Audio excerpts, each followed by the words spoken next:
नमस्कार। ज्योतिष शास्त्र में श्रद्धा और विश्वास रखने वाले सभी जातकों का पारलौकिक जगत चैनल में बहुत बहुत स्वागत है। 14 अप्रैल 2022 प्रातः 6:28 ग्रहों के राजाधिराज भगवान भुवन भास्कर सूर्यदेव राशि परिवर्तन करेंगे और वर्तमान मीन राशि को छोड़कर मंगल की मूल त्रिकोण राशि मेष राशि में गोचर करेंगे। मेष राशि में सूर्यदेव उच्च के होते हैं और अपनी उच्च की राशि में 14 अप्रैल से 15 मई 2022 तक गोचर करेंगे। सूर्य आत्मा, पिता, शासन, प्रशासन, उच्च सरकारी नौकरी, आत्मसम्मान और आत्मविश्वास के कारक होते हैं। सूर्य मान सम्मान, पद और प्रतिष्ठा के भी कारक होते हैं। सूर्य के इस राशि परिवर्तन का वृश्चिक राशि के जातकों पर क्या प्रभाव पड़ेगा, इसी का विश्लेषण करेंगे इस वीडियो में। सूर्य का ये गोचर निस्संदेह विशेष प्रभाव लेकर आ रहा है, क्योंकि सूर्य ग्रहों के राजा हैं और अपनी उच्च की राशि मेष राशि में गोचर करने जा रहे हैं। और सूर्य जब बली होते हैं तो जातक के आत्मविश्वास में वृद्धि होती है और ऐसा जातक जीवन के हर क्षेत्र में उच्च स्तर की सफलता अर्जित करता है। हालांकि 12 अप्रैल को राहु भी मेष राशि में गोचर कर चुके हैं और बुध भी 8 अप्रैल से मेष राशि में ही गोचर कर रहे हैं। ऐसे में राहु, बुध और उच्च के सूर्य का आपके जीवन पर क्या प्रभाव पड़ेगा, पहले ये समझना जरूरी है और उसके बाद राशि परिवर्तन के प्रभाव पर बात करेंगे। क्योंकि सूर्य का गोचर अलग अलग राशियों में अलग अलग भाव में होगा और हर राशि पर उसका अलग अलग प्रभाव पड़ेगा। इसलिए पहले ये समझते हैं कि सूर्य राहु बुध के इस योग का क्या प्रभाव पड़ता है आपके जीवन पर और चराचर जगत पर। चलिए वीडियो शुरू करते हैं। ज्योतिष शास्त्र में सूर्य को ग्रहों का राजा माना गया है और सूर्य ही पृथ्वी पर जीवन के कारक हैं। सूर्य जीवन के कारक हैं, पिता के कारक हैं, मान सम्मान, पद प्रतिष्ठा और आत्मविश्वास के कारक हैं। शासन प्रशासन और उच्च सरकारी नौकरी के कारक सूर्य ही हैं। और सूर्य जिस जातक की कुंडली में बलवान या उच्च के होते हैं, वह व्यक्ति जीवन के हर क्षेत्र में सफलता अर्जित करता है और वैभवशाली जीवन व्यतीत करता है। यही सूर्य 14 अप्रैल से मेष राशि में उच्च के होने जा रहे हैं। उच्च के क्यों, ये भी समझें। मेष राशि मंगल की राशि है, जो कि पराक्रम, साहस, शौर्य और ऊर्जा के कारक होते हैं। सूर्य जब मेष राशि में गोचर करते हैं तो सूर्य के पराक्रम, शौर्य और ऊर्जा में बहुत अधिक वृद्धि हो जाती है। और जब राजा बली हो, राजा के गुणों में जब वृद्धि हो, तो वही स्थिति उच्च की होती है। इसके विपरीत जब राजा भोग विलास और विलासिता में लिप्त हो जाए तो राजा और राज्य दोनों ही कमज़ोर हो जाते हैं। और यही कारण है कि सूर्य जब शुक्र की राशि तुला राशि में होते हैं तो नीच के होते हैं, क्योंकि शुक्र भोग विलास के कारक हैं। सूर्य प्रत्येक वर्ष अप्रैल माह या चैत्र माह में अपनी उच्च की राशि मेष राशि में प्रवेश करते हैं। और ज्योतिष शास्त्र का कहना है कि सूर्य यदि कुंडली में उच्च के हों और विशेषकर 10 डिग्री के आसपास हों, तो जन्म कुंडली के अन्य ग्रहों से बनने वाले दुर्योगों पर ध्यान देने की आवश्यकता नहीं होती, क्योंकि अकेले ही सूर्य ही सर्वोत्कृष्ट राजयोग प्रदान करने में सक्षम हैं। ज्योतिष शास्त्र का कहना है कि कुंडली में 8 के 8 ग्रह दूषित हों, लेकिन सूर्य यदि उच्च के और बलवान हो और अंश बल से 10 डिग्री के आसपास हों, केंद्र या त्रिकोण के भाव में गोचर करें, तो 8 के 8 ग्रहों के दोषों को दूर कर देते हैं। और बिल्कुल यही स्थिति 14 अप्रैल के बाद बनने वाली है। सूर्य का गोचर इस दृष्टि से भी विशेष विचारणीय है, क्योंकि मेष राशि में राहु का भी गोचर 12 अप्रैल को हो चुका है। तो प्रश्न ये है कि राहु आपको कष्ट देंगे या विशेष लाभ देंगे। जब सूर्य मेष राशि में गोचर करेंगे तो उस समय सूर्य और राहु का अंतर लगभग 27 डिग्री का होगा और ऐसी स्थिति में राहु शुरू में बिल्कुल निष्प्रभावी रहेंगे, लेकिन धीरे धीरे सूर्य और राहु का अंतर कम होता जाएगा और 30 अप्रैल को सूर्य ग्रहण लगेगा।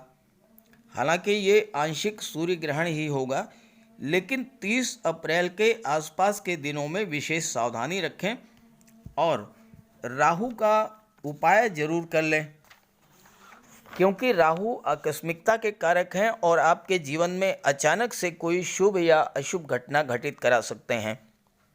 हालांकि ये प्रभाव हर राशि के लिए अलग अलग होगा और ये इस बात पर निर्भर करेगा कि राहु का गोचर किस राशि में किस भाव में है। राहु का सर्वाधिक प्रभाव हमारे मस्तिष्क पर पड़ता है। राहु सीधे हमारे माइंड को प्रभावित करते हैं। मन में अनजाना सा भय, नेगेटिव थॉट्स, डिप्रेशन, काम में मन न लगना, कार्यों में रुकावट पैदा करना, बिला वजह की गलत फहमी, शक और संदेह की स्थिति पैदा करना, ये सब राहु का प्रभाव होता है, जिससे न केवल पारिवारिक और दाम्पत्य जीवन प्रभावित होता है वरन कार्यस्थल पर भी समस्याएं खड़ी होती हैं। हालांकि 8 अप्रैल से 25 अप्रैल तक बुध का भी गोचर है और बुध आपकी बुद्धि, ज्ञान, सोचने समझने की क्षमता को इम्प्रूव करेंगे और आप राहु जन्य कष्टों से बचे रहेंगे। लेकिन 25 अप्रैल को बुध का गोचर वृषभ राशि में हो जाएगा, सूर्य और राहु की निकटता बढ़ेगी, तो आपको विशेष सावधानी बरतनी पड़ेगी और उसके लिए राहु का उपाय जरूर कर लीजिएगा और सूर्य का भी उपाय कीजिएगा। इसके बारे में उपायों पर आगे चर्चा की गई है। तो चलिए बात करते हैं राशियों पर सूर्य के राशि परिवर्तन के प्रभाव के बारे में। तो ये है वृश्चिक राशि के जातकों की कुंडली। आपके लग्न के स्वामी हैं मंगल और मंगल का गोचर कुंडली के चतुर्थ भाव सुख भाव में है और यहाँ पर मंगल आपके भौतिक सुखों में वृद्धि तो करेंगे ही साथ आपको ज़मीन जायदाद प्रॉपर्टी का मालिक भी बना देंगे, क्योंकि यहाँ पर शुक्र भी गोचर कर रहे हैं।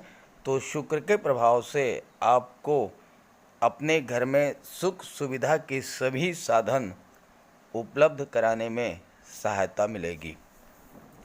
शनिदेव का गोचर पराक्रम भाव में है, जहाँ पर शनिदेव बहुत अच्छा रिजल्ट देते हैं और देवगुरु का गोचर पंचम भाव में है, जहाँ पर देवगुरु अति विशिष्ट कारक होते हैं और देवगुरु मीन राशि में गोचर कर रहे हैं स्वराशि में, तो और भी अच्छा रिजल्ट आपको देंगे।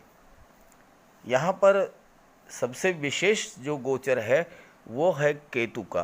केतु 12वें भाव में अति विशिष्ट कारक होते हैं और इस तरह से देखिए दो ग्रह देवगुरु और केतु दोनों ही आपके कुंडली में अति विशिष्ट कारक हैं और 29 अप्रैल को शनि का गोचर जब चौथे भाव में हो जाएगा तो शनि यहाँ पर शश महापुरुष राजयोग का निर्माण करेंगे। जहाँ तक सूर्य की बात है, सूर्य का गोचर कुंडली के छठे भाव में है और छठा भाव रोग, ऋण, शत्रु, विघ्न, इलीगल एक्टिविटीज़, सोशल सर्विस और ननिहाल पक्ष का होता है। और यहाँ पर सूर्य का गोचर छठे भाव में सरकारी नौकरी का प्रबल कारक बनता है।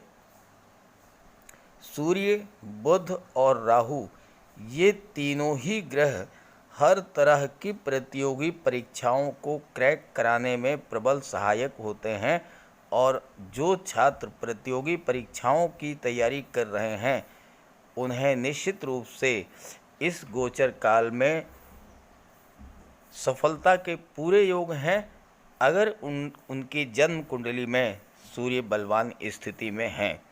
और अगर सूर्य बलवान स्थिति में नहीं है तो सूर्य का उपाय करें, इस पर आगे चर्चा की जाएगी। और आपके पिता भी पुलिस विभाग, सेना में, वकालत के क्षेत्र में या फिर डॉक्टर हो सकते हैं या किसी मंत्रालय में हो सकते हैं या फिर इन क्षेत्रों में आपको ही जॉब मिल सकती है। सूर्य राजा हैं। राजा के प्रत्यक्ष शत्रु बहुत कम होते हैं, लेकिन गुप्त शत्रु बहुत होते हैं, और आपके भी गुप्त शत्रु बहुत होंगे। लेकिन यहाँ पर राहु हैं, और राहु आपकी इंट्यूशन पावर को बढ़ा देंगे, आपकी पूर्वाभास क्षमता को बढ़ा देंगे, जिससे कि आप अपने गुप्त विरोधियों को पहचान लेंगे और उन्हें और उनके द्वारा रचे जा रहे षड्यंत्रों को समाप्त कर देंगे। कोर्ट कचहरी के मामले में भी आपको सूर्य विजय दिलाएंगे। ननिहाल पक्ष से भी आपको लाभ होगा। समाज सेवा में आपकी रुचि बढ़ेगी और इससे आपके मान सम्मान में भी वृद्धि होगी। छठे भाव का सूर्य मैटीरियल गेन के लिए बहुत ही अच्छा होता है, और ख़ास करके विदेश से, क्योंकि सूर्य की दृष्टि विदेश भाव पर पड़ रही है और विदेश भाव के स्वामी शुक्र हैं। शुक्र धन, वैभव, ऐश्वर्य और सुखों के कारक होते हैं। साथ ही साथ शुक्र 12वें भाव में अति विशिष्ट कारक होते हैं, और यहाँ केतु हैं जो कि 12वें भाव में अति विशिष्ट कारक होते हैं। तो ऐसे में आपको विदेश से धन प्राप्ति के बहुत बेहतर योग हैं, और छात्रों के लिए भी बहुत अच्छा है, चूँकि देवगुरु पंचम भाव में गोचर कर रहे हैं और 12वें भाव के स्वामी के शुक्र हैं, केतु 12वें भाव में गोचर कर रहे हैं। तो ऐसे में विदेश जाकर उच्च शिक्षा प्राप्ति के भी प्रबल योग हैं। छठे भाव में छात्रों के लिए पढ़ाई के साथ साथ धन का भी लाभ का योग बनता है। स्कॉलरशिप मिल सकती है या पार्ट टाइम जॉब मिल सकता है। और छठे भाव में सूर्य अच्छे डॉक्टर, अच्छे मनोवैज्ञानिक, अच्छे काउंसलर, बहुत अच्छे ब्रोकर, वकील या कोर्ट कचहरी के कर्मचारी हैं बनाते हैं। और अगर आप महिला हैं तो आपका विवाह शिक्षक, वकील, डॉक्टर, कोर्ट कचहरी, पुलिस विभाग या सेना के उच्च अधिकारी से हो सकती है। छठे भाव में सूर्य पैतृक संपत्ति का भी लाभ दिलाते हैं, और आपके शत्रु के साथ कोई ऐसी घटना घटित हो सकती है जिससे कि आपको लाभ होगा। हालांकि छठे भाव में सूर्य के गोचर करने से पिता के स्वास्थ्य का विशेष ध्यान रखें, और आपका स्वास्थ्य भी थोड़ा ख़राब हो सकता है, तो इसका विशेष ध्यान रखें और सूर्य का उपाय करें। यहाँ पर बुध का भी गोचर है, तो बुध के बारे में भी बात कर लेते हैं। बुध का गोचर छठे भाव में है, और छठा भाव जो होता है वो कन्या राशि का होता है, और कन्या राशि बुध की उच्च की राशि है। तो छठे भाव में बुध जिस जातक की कुंडली में गोचर करते हैं, उसके अंदर एक बहुत बड़ी ईश्वर प्रदत्ति विशेषता होती है। वो ये कि छठे भाव का बुध कुछ भी बोले, ऐसे जातक के मुंह से निकले हुए शब्द चाहे अच्छे हों चाहे बुरे हों, कभी बेकार नहीं जाते। जो भी बोल देता है ऐसा जातक, वो अक्सर सही सिद्ध होता है। तो ऐसे में आपको वाणी पर विशेष संयम रखना होगा, और इन 15 दिनों में शुभ शुभ ही बोलें, क्योंकि ये बहुत बड़ी शक्ति आपको मिल रही है, तो आप इसका लाभ उठाएं। हालांकि छठे भाव में बुध कोई हार्ड इफेक्ट नहीं डालते हैं, लेकिन सूर्य के साथ हैं, तो जैसा मैंने बताया कि सरकारी नौकरी के प्रबल कारक होते हैं, और आपका मन जितना साफ होगा, दूसरों के भले के लिए आप जितना सोचेंगे, आपके पास दौलत उतनी ही ज़्यादा आएगी। अगर आप सब्र से काम लें तो आपके सारे कार्य अपने आप बनते चले जाएंगे। दिमागी कार्यों से, ख़ास करके व्यापार से आपको लाभ होगा, और साथ ही साथ जो जातक आईटी सेक्टर, कंप्यूटर, मैनेजमेंट, कला या साहित्य के क्षेत्र से जुड़े हुए हैं, उनको बहुत बड़ा लाभ होता है। जो लोग कलम का प्रयोग करते हैं, उनको बहुत बड़ा लाभ बुध प्रदान करते हैं। और अगर देवगुरु आपकी कुंडली में मजबूत हों, और यहाँ देवगुरु बहुत ही अच्छी स्थिति में हैं, तो आपके सारे कार्य स्वतः होते चले जाएंगे।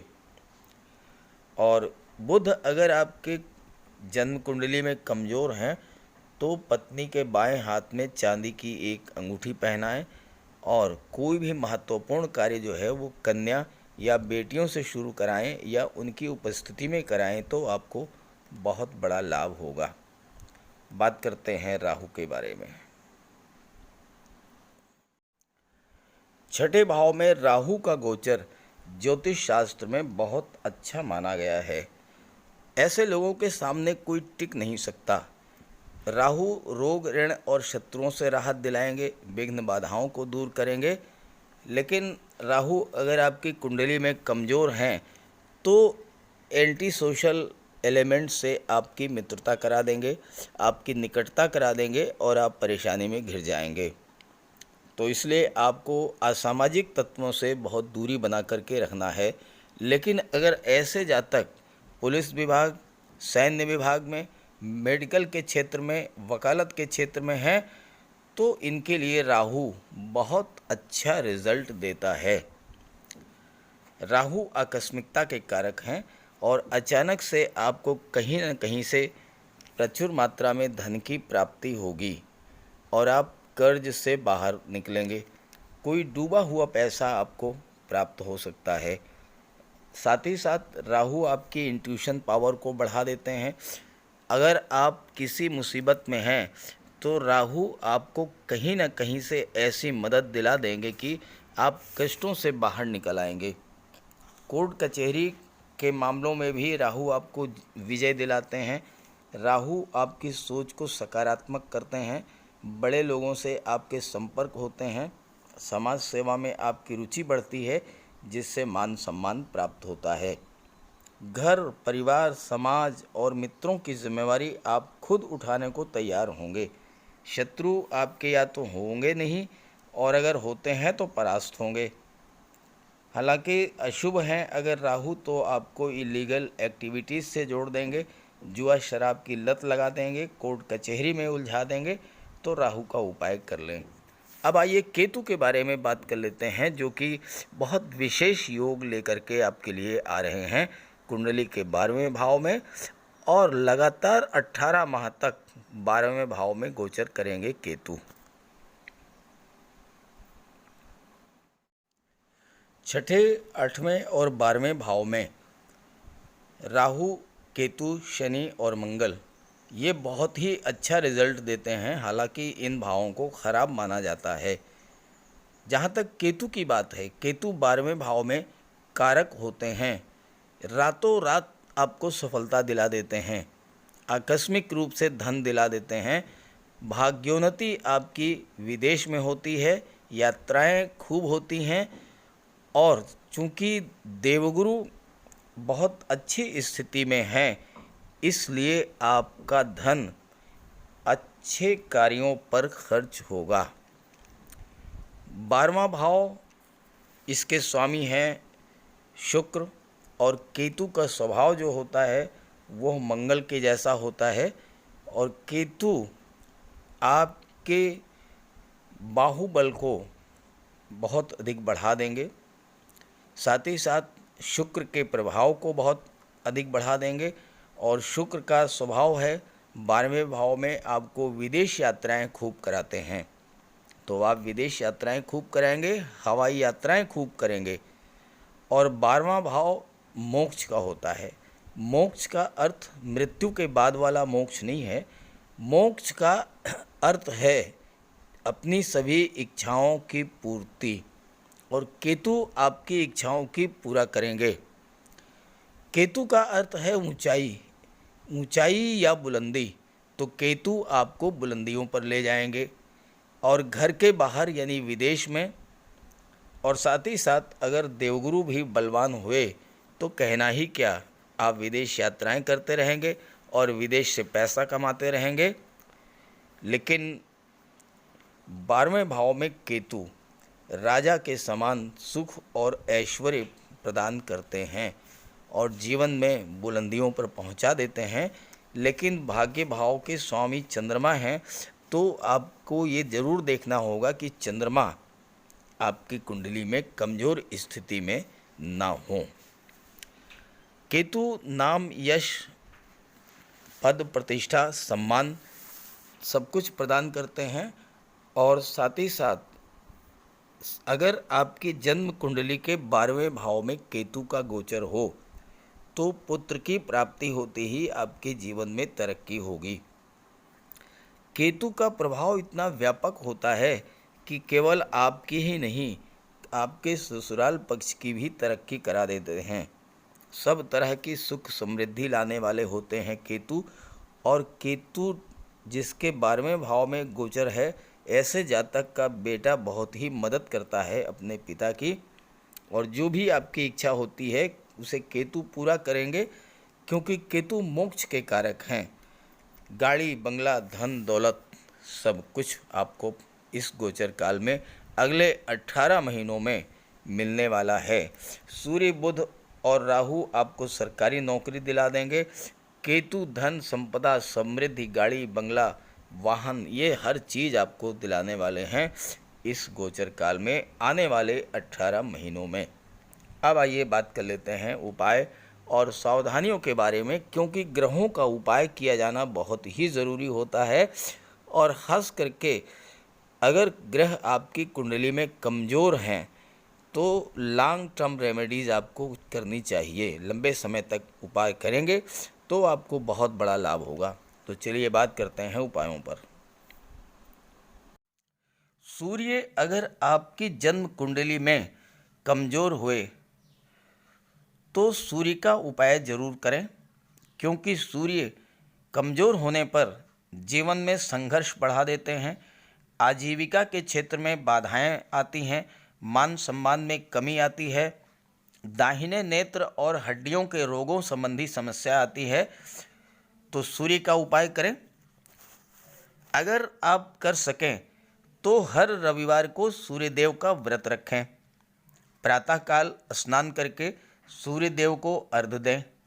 तांबे के लोटे में जल, अक्षत, लाल पुष्प, रोली, चंदन ये डाल करके सूर्य देव को अर्घ्य दीजिए।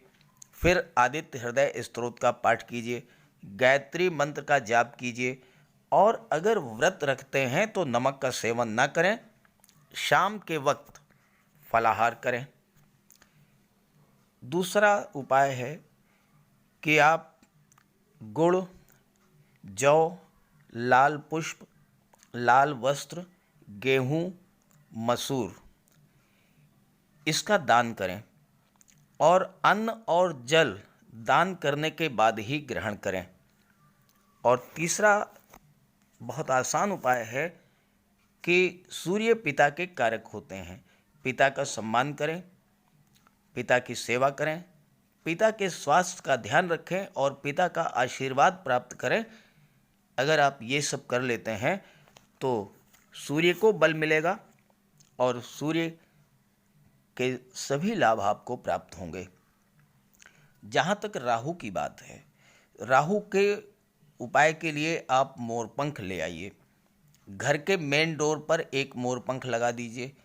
Study room, drawing room, bedroom सभी जगह मोरपंख रखिए। तकिए के नीचे एक मोरपंख रखिए, नींद अच्छी आएगी, मन शांत रहेगा। कार्यस्थल पर मोरपंख लगा लें और साथ ही साथ अपने बैग में हमेशा एक सुरमे की डिबिया रखें और हो सके तो चांदी की एक छोटी सी गोली, ये दो चीज़ें आप अपने पास रखें। और बैग में मोरपंख का एक छोटा सा टुकड़ा भी रखें। तो राहु आपके पास आने का साहस नहीं करेंगे, क्योंकि मोरपंख जो है राहु को सर्प का स्वरूप माना गया है और मोर सर्प को खा जाता है। तो मोरपंख को देखते ही राहु उससे दूर भागते हैं। दूसरा उपाय, सोमवार और शनिवार को जल में काले तिल डाल करके शिवलिंग पर अर्घ्य दीजिए। गुरुवार को भगवान विष्णु की उपासना कीजिए, इससे देवगुरु को बल मिलेगा और जब देवगुरु को बल मिलेगा तो राहु शांत होंगे।